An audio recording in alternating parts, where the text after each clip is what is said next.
I'm very grateful that you had me here on the Keiser Report, your programme. Thank you very much, both of you. Absolutely. Stacey, what is happening? Well, we will respond accordingly. So after 5 years of a financial crisis and a rising wealth and income gap as a result, we're going to look at some of the headlines that we see happening around the world regarding austerity. Britain pushed £129 billion deeper into the red. This is now 83% of GDP. So despite all of the austerity, we're more in debt. That's right. So ostensibly, all this austerity was going to reduce debt. However, has it? No. It's gone up. So the question is, really, what's this austerity all about? You can't really call it austerity because the debt is increasing. It seems to be more of a wealth transfer. The national debt has increased because the government has to include all the RBS and Lloyd's debt. The deficit has gone up, surprisingly, because wages have declined. So the income tax has gone down by 1.4%. We're seeing the fact that the top elite, the corporations, the corporation tax is only £1.5 billion a year. They just don't contribute as much as the bottom 99%. It's fostering revolution. Yeah. And fostering Russell Brand's revolution. Well, you see, I heard a thing the other day. I'm trying to, you know, like, if you go onto a financial programme, like I'm currently on, I might try and say something financial to join in so that I fit in. Here's that thing now. I heard that the GDP, they've started including drug sales and sex trade sales to make the GDP better. Is that true? You might have heard it on the Keiser Report. That's correct. That doesn't seem right, does it? Is it? Well, it's about £10 billion worth of activity. So they include it? They include heroin addiction, heroin addicts, and... It's profitable to be a heroin addict. When I was one, I was operating at a loss. Really? Yeah, it was, my outgoings were much higher. Right. When I was in the heroin addict business, it was shoddy. Well, they've organized it now with terrible. Osborne. He's trying to organize the heroin trade and the prostitution trade. It's going to be better. Including the GDP. So Just as I got out of the game got better. That's right. That's exactly right. Your timing on this couldn't have been worse. Max, my concern is this. All these things, like, when I was a little kid, I would look at the TV, it says things like NASDAQ, GDP, FTSE, all that, and I looked at it with my innocent childlike mind and said, this is meaningless, this is a meaningless illusion. Then, as I grew up, people went, no, this has got a lot of meaning, you just understand it, don't understand it. And then now I've got a little bit older still, it was just meaningless, trickery and skullduggery, and if by their own terminology of austerity and GDP they still can't make the situation any better, then what value does it have and what merit does it have? Is it, as you just said, about the transference of wealth to that elite again? Yeah, all the terminology, all the language used is meant to obfuscate. It's meant to confuse. The underlying economy... Obfuscate in itself is quite a confusing word. That's the irony, because it's meant to be, isn't it? They're using that to obfuscate, which means sort of confuse and draw a veil across. Mendacity of George Osborne and David Cameron could not be more egregious. I hate them. But that's very controversial. No, but the thing that's real is the austerity, the impact on people, the money they're taking from the very poorest, the disabled, the pensioners. You're seeing money taken from them, and now the mayor has ordered 3 water cannons because the police chief asked him in the event of austerity riots. Oh, is that what it's for? Because it's going to be an austerity riot. Right. So they're anticipating that we have a riot. That's right. And they think that 3 water cannons is going to be enough. That's right. They're going to need more cannons. You're going to need a bigger cannon, Boris. So that's what they're doing over there. They're over there buying cannons to shoot us with. They go, make us really, really poor, and then shoot us down with water. That's right. They're already practicing in towns across the UK. They set up dummy towns, and they've got their water cannons, and they're preparing for the riots. They're preparing for us to riot. Like the Keiser Chiefs. There was a band called the Keiser Chiefs, and they said, I predict a riot. That's right. Yes, that's true. They're predicting a riot. They are anticipating one. They're causing one. They're they're causing it. They're predicting it. Exactly. So I predict this riot I'm causing. Their prediction will be 100% accurate because they're causing the riot. And we are crowdfunding a people's water cannon. So we want to buy our own water cannon. Oh, that's a good idea. Yeah, on StartJoint, which is a crowdfunding platform. I endorse that idea, I do. Oh, good. It's coming soon. Who will be operating it? Us. Carrie Ann Mendoza, she's raising £30,000 to buy the People's Water Cannon. Whenever Boris uses his cannon, we're going to drench Boris. And will it be collectivised, and can we each have a turn? Yes, for £10 you get a go on it, for £10. It's actually £500. She has it on offer. Whoever gives £500 first gets to do the first shoot. Yeah. Now, Are we protected by the same laws? If we shoot people with a water cannon, will we not get in trouble? Russell, this is a revolution. Okay, we don't play laws. No, there will be some it's not getting a in trouble. revolution if you're going looking at the law book. It doesn't quite work. I don't want to does it? upset You're supposed to be anyone. rewriting new laws. Isn't that part of the revolution? I don't upset anybody with the revolution. I just like a quiet, timid, meek revolution, like a little bit of foreskin going under a door.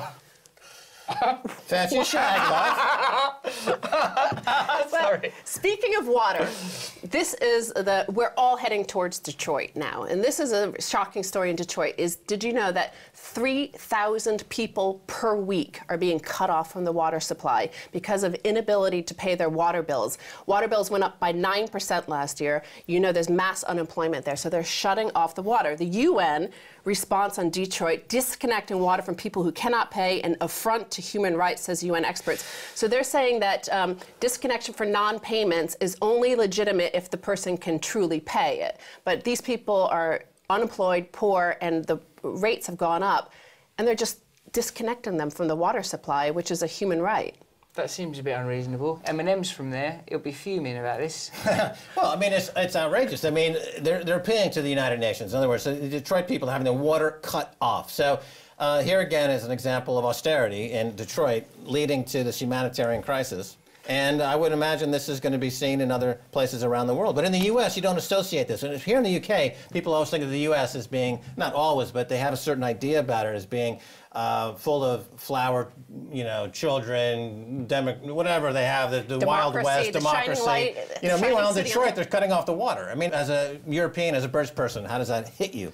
That news. I've spent some time in America, and I understand that there are many different Americas. I think all of the countries that use the word united in their name are precisely the opposite. Otherwise, why would you need to draw such attention to it? And what I have noticed is that there is that economic apartheid that I've seen you speak about all across America. And I don't think we have...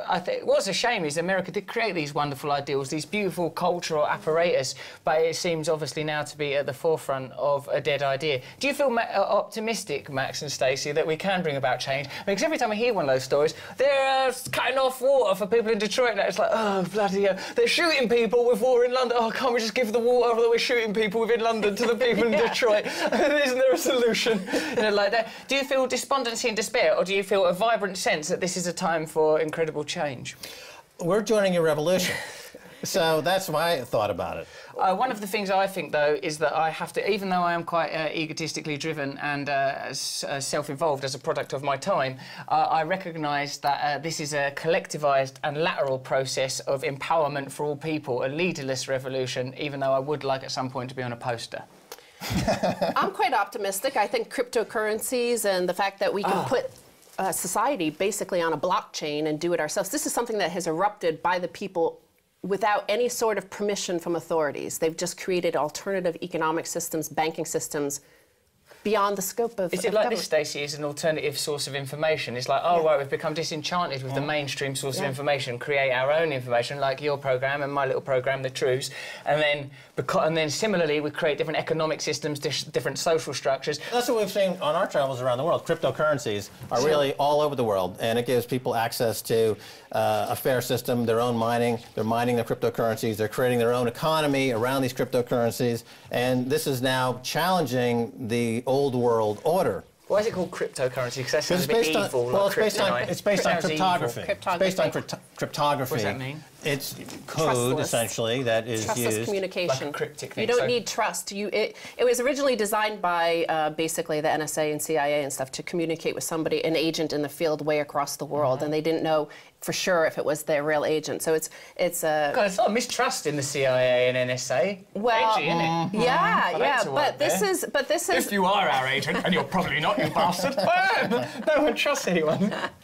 Well, no, cryptography is used in credit card transactions, for example. So some very bright fellow named Satoshi Nakamoto, or people posing as Satoshi Nakamoto, figured out that you could use that technology to create a currency, in effect, and reward people to put up their computers to solve these cryptology problems, and that this could, in fact, be a currency in its own right. And the white paper, when he announced this, was in response specifically to the UK bailing out the banks. So here we have a system whereby the elite don't get to re-engineer the laws, as Jean-Jacques Rousseau would deposit. Is it based on a resource, these cryptocurrencies? Is there like, you know, because I think... Yeah, the resource is the computer power used. There's thousands of computers harnessed simultaneously solving these very difficult math equations. So, and how does that generate, and like, I mean, like when it was based on bullion or it was a promise to pay the bearer, I understood it back in them days, and the more abstract money becomes, the more abstract these resources become, the more confused I am. Right, well, it is similar to gold in that there's a limited number that it will ever be created, 21 million, in the case of Bitcoin, which is the primary cryptocurrency.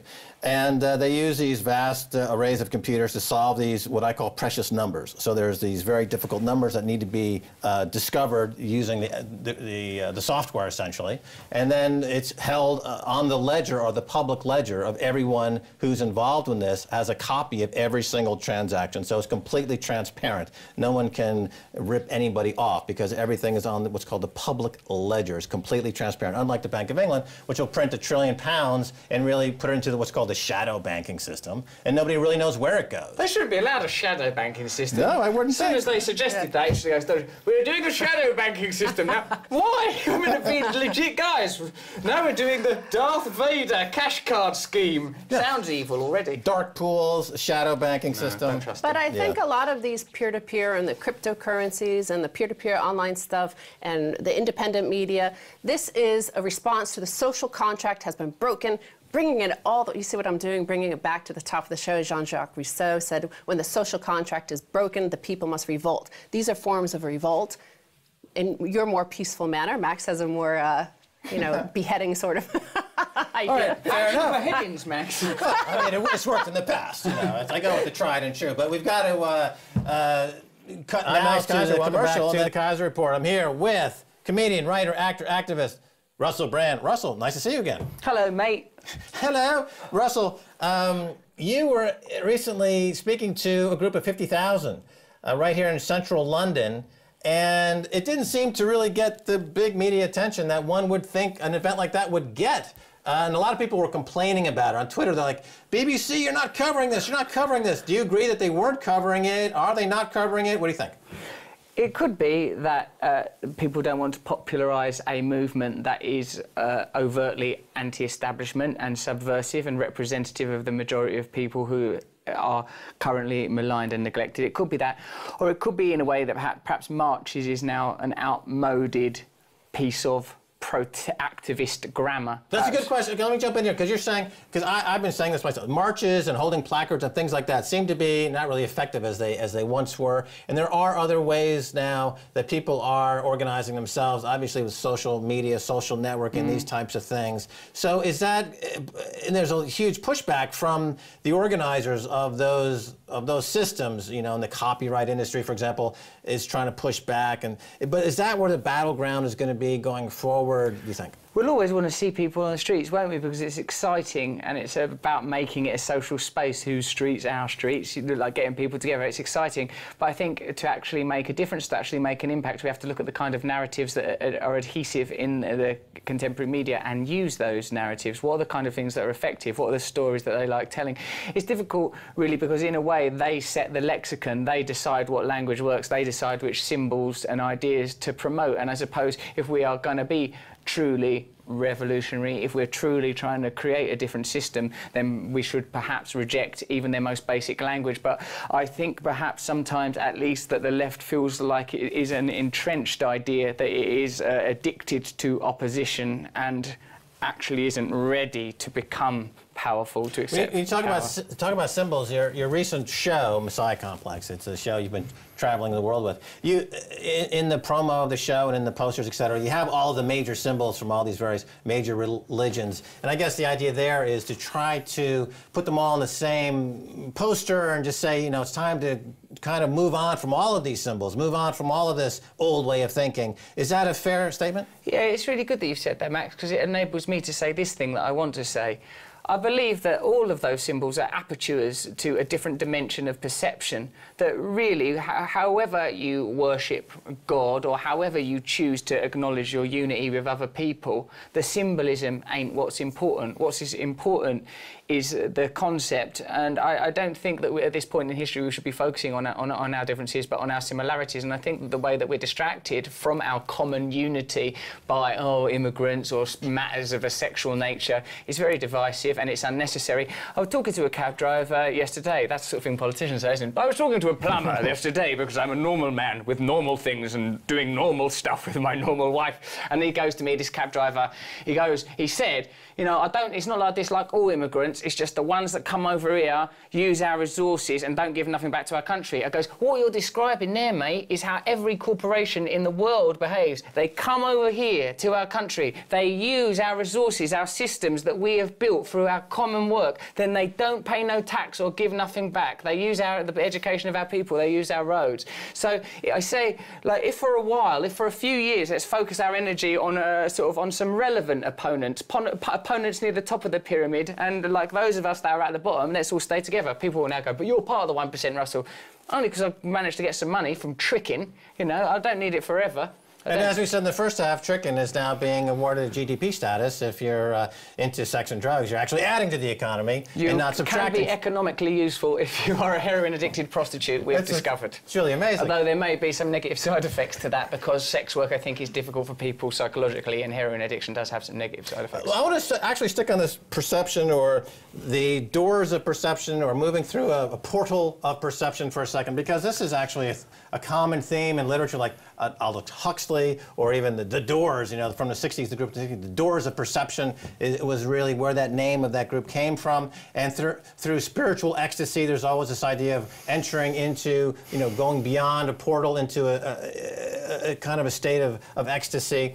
And as a society, we've been through different periods. I mean, going back to the 60s, people took drugs, obviously. There was the rock and roll, the social movement, the youth movement of that time was getting to a place of a higher consciousness. Yes. Here we are in the 21st century, and it seems as though we've lost all ritual. We've lost all ability to come together and seek spiritual commonality. Yes. Your show and what you do seems to attempt to bring that back into our lives. Is that message resonating? Is it growing? Is the message growing? Your spiritual message, which is historically a message that has been talked about since the beginning of the dawn of man. Is it growing, or do you find it very difficult to bring that across in this day of artificiality and people on their phones all day long? We have been conveniently atomized by technology and social structures. But I feel like it isn't my message, but a message, as you said, a prevalent message that has been perennially present. What I feel, mate, is that even the idea of revolution itself is a secular people trying to achieve the idea of transcendence. What is revolution but a flash, a blinding white epiphany of togetherness? Really, I feel that there is, as much as we have an atavistic pang for fairness, like, you know, they do tests on primates, don't they? If they see unfair behaviour, the primates in the lab, they kick off. They probably don't like even being in that lab. They must have realised that's not fair.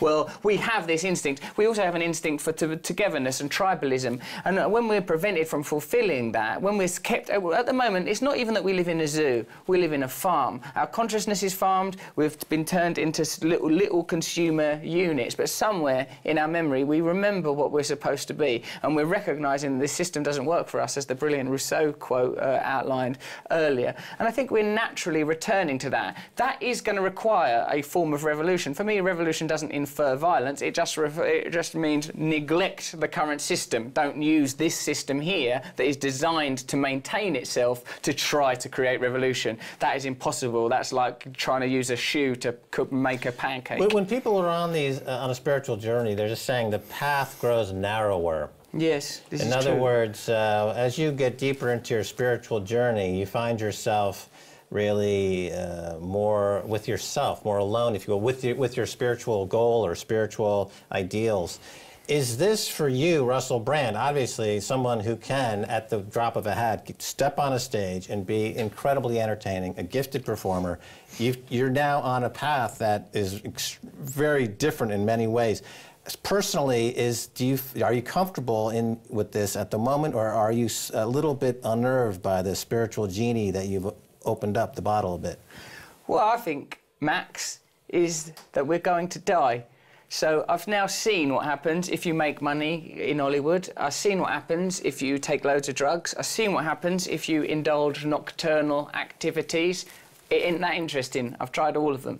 All that remains is to pursue truth. And there ain't really that much. Like, regardless of what happens, in between 30 and 50 years, I will be dead. So I'm just going to use that to do the most interesting thing I can, to try to participate in the construction of a new ideology. Not a new ideology, just the realisation these things are already here. Each religion talks of a divine realm that needs to be manifest on the material realm. Everyone's trying to do it, and people that are addicted to individualism and materialism try to prevent it occurring. So you just now pick a side, Armageddon's coming.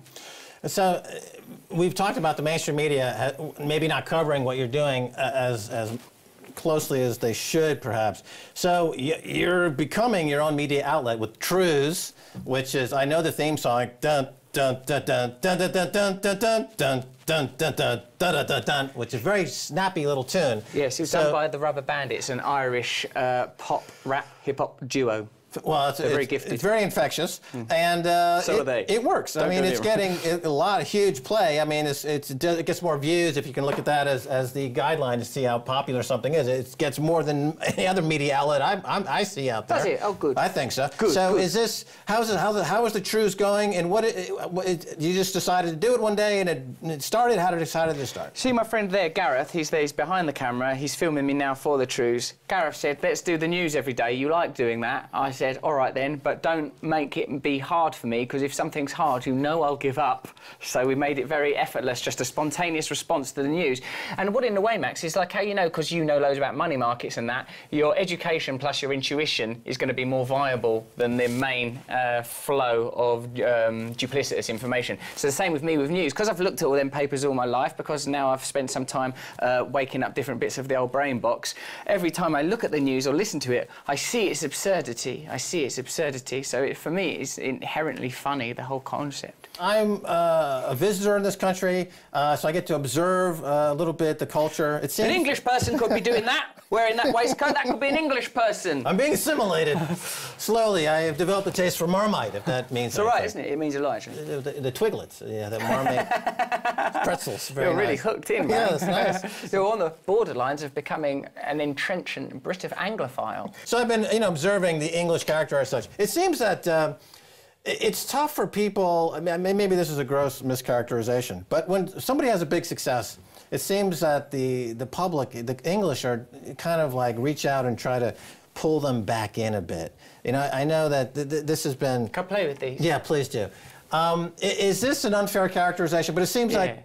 English people aren't like that. That's the English media. English people are all right. They won't let you get too mouthy.